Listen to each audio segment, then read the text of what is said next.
Assalamualaikum warahmatullahi wabarakatuh.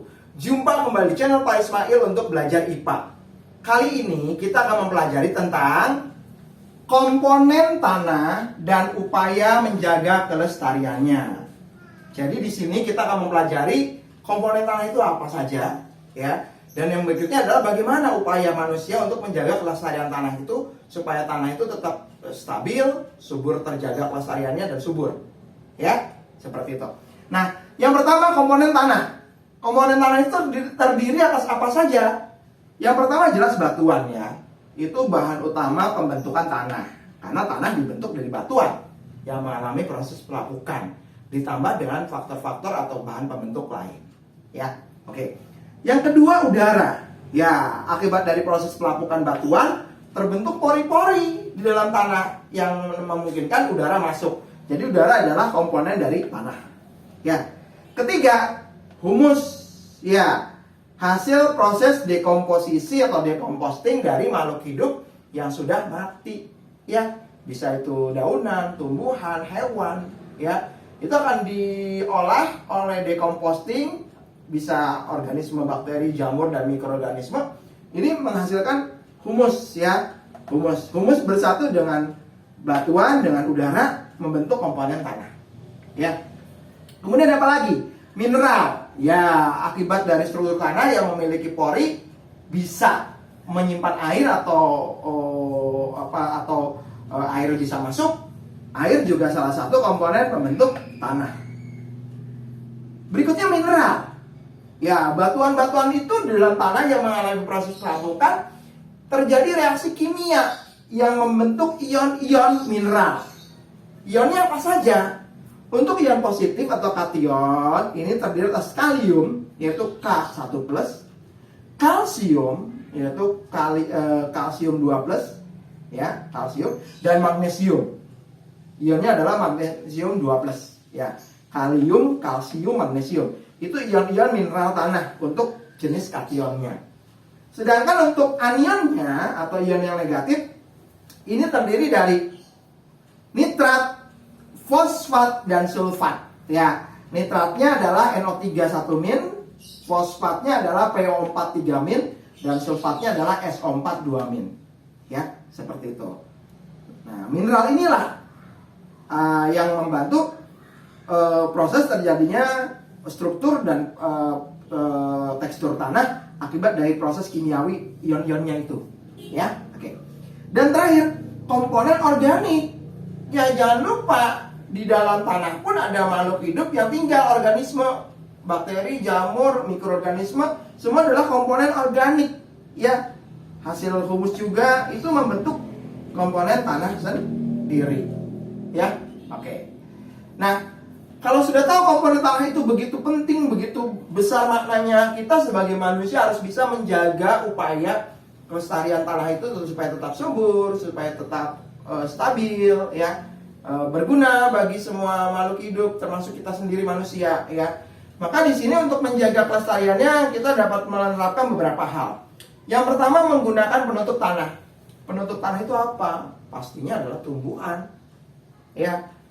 Kamu bisa bayangkan ini tanah yang kosong tanpa tumbuhan.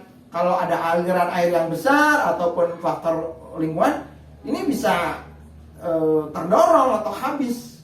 Lain kalau misalnya tanah ini kita tanami tanaman sehingga akar-akar tanah ini akan mengikat seluruh komponen-komponen tanah ini sehingga tanah itu tetap terjaga kelestariannya. Ya, oke. Jadi kita harus menggunakan penutup tanah, ya, tumbuhan, menanam tumbuhan, kogen, ya. Kemudian yang berikutnya, yang kedua, membuat terasiring atau sengkedan. Kalian bisa bayangkan tanah yang kondisi miring, kalau diterpa angin, diterpa air yang besar, diterpa hujan, ini semua komponen lapisan atas tanah yang subur itu bisa terbawa arus gitu ya, sehingga tanahnya menjadi tandus dan lahannya akan semakin kritis gitu ya, seperti itu. Nah, kita bisa lakukan dengan cara membuat sengkedan terasiring seperti tangga ya, seperti itu. Dengan cara terasiring ini laju erosi yang diakibatkan oleh hal-hal lain yang mungkin terbawa itu bisa ditekan kecil ya, karena tidak langsung turun seperti posisi bidang miring. Ini tidak, gitu ya. Jadi bisa kita tekan. Kemudian apa lagi? Usaha untuk menjaga kelestarian, mengurangi penggunaan pupuk kimia, ya terutama untuk jenis agrikultur atau pertanian. Pupuk kimia itu harus memang menguntungkan atau dibutuhkan sebagai unsur hara bagi tanaman, tapi kita harus bijak menggunakannya. Ya, kalau tidak bijak, ini akan mencemari atau mempolusi tanah sendiri. Jadi penggunaan pupuk kimia juga harus dikurangi. Ya. Berikutnya adalah pengolahan tanah untuk pertanian monokultur.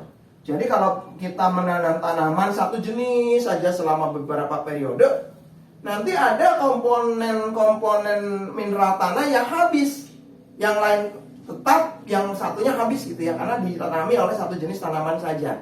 Sehingga untuk menjaga kelestarian dari komponen mineral dalam tanah, pertanian itu harus diselang-seling. Ya, misalnya periode pertama nanam padi, periode kedua jangan padi lagi, palawija gitu, supaya mineral yang lain di dalam tanah harus dalam kondisi seimbang. Baru berikutnya padi lagi, seperti itu ya. Jadi kita manajemen cara kita menanam tanaman supaya komposisi mineral di tanah itu tetap terjaga secara selaras ya. Oke. Terakhir, daur ulang sampah anorganik ya.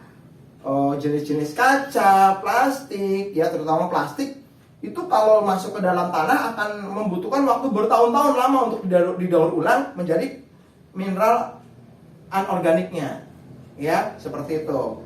Kerja keras bakteri dan jamurnya luar biasa. Oleh karena itu kita harus memotong waktu ini dengan cepat ya, supaya tidak lama dalam proses decomposting zat-zat anorganik ini. Kita harus mendaur ulang sampah ya.